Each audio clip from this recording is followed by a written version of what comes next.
Hay un gran misterio en la historia de la Reforma, y es este.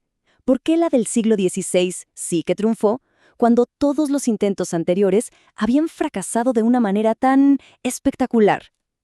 La respuesta, como veremos, no está en un solo hombre, sino en una increíble combinación de fuerzas que estaban a punto de chocar. Para que nos hagamos una idea, pensemos en esto.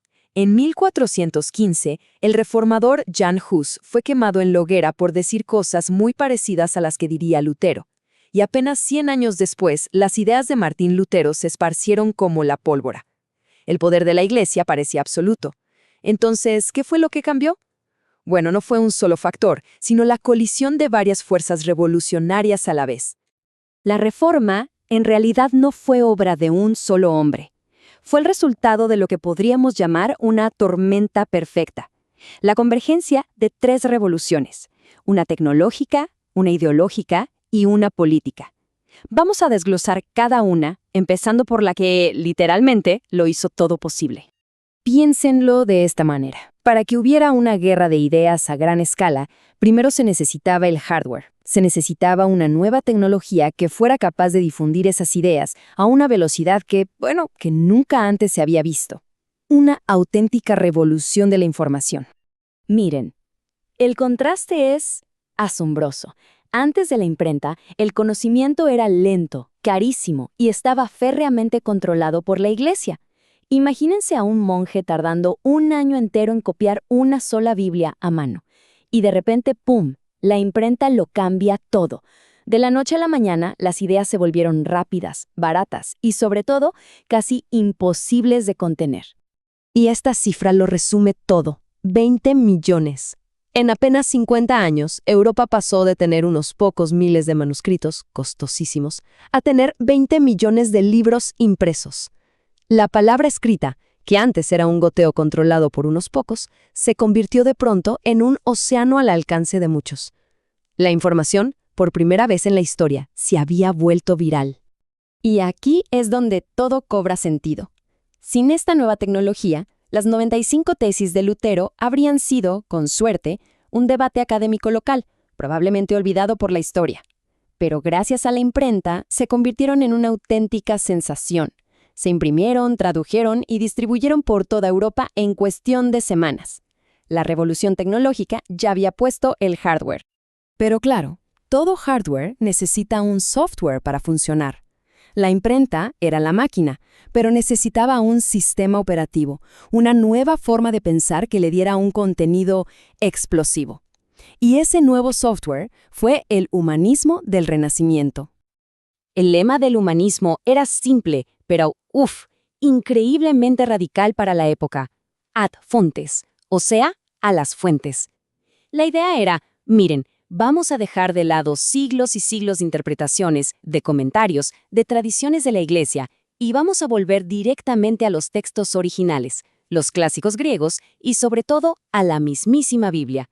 Era un desafío frontal a la autoridad intelectual de la Iglesia. Y el campeón de este movimiento fue una especie de celebridad intelectual de la época, Desiderio Erasmo de Róterdam.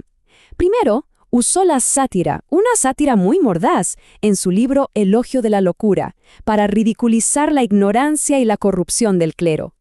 Con esto, fue preparando a Europa para la idea de que se necesitaba una reforma. Pero su golpe maestro fue académico. En 1516 publicó el Nuevo Testamento en su griego original, junto a una nueva traducción al latín, y lo que encontró fue dinamita pura.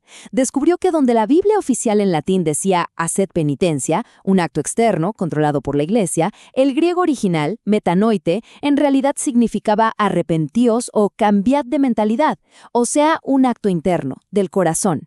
Con una sola palabra se derrumbaba la base teológica de todo el sistema de indulgencias y confesiones.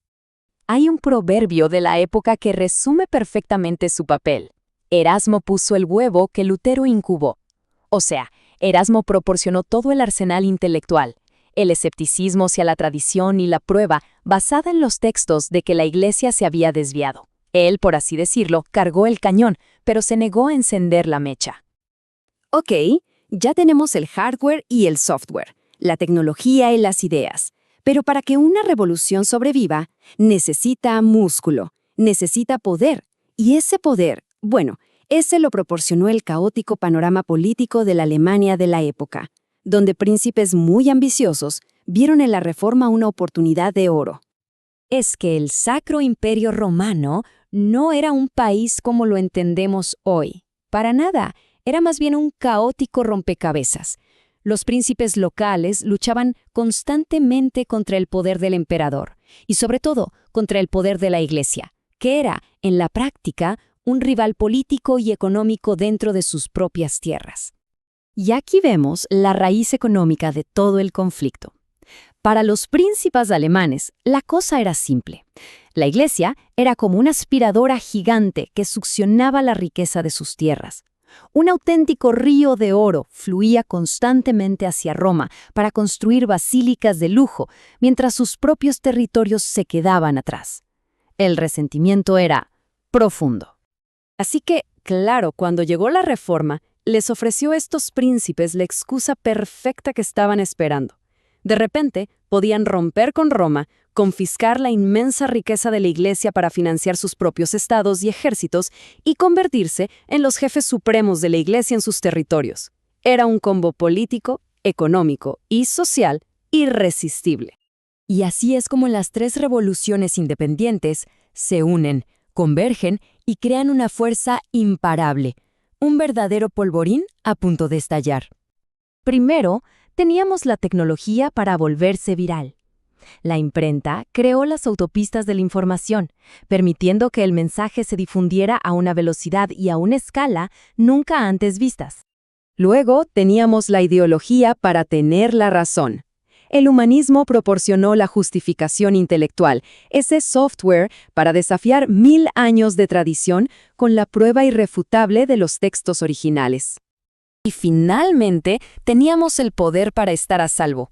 La ambición de los príncipes proporcionó el músculo militar, la protección física que era absolutamente necesaria para que la nueva idea no fuera aplastada de inmediato. El punto crucial es este.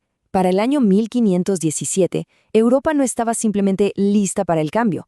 No, era un sistema cargado hasta los topes de resentimiento económico, de justificación intelectual y de ambición política que solo estaba esperando que algo lo hiciera estallar.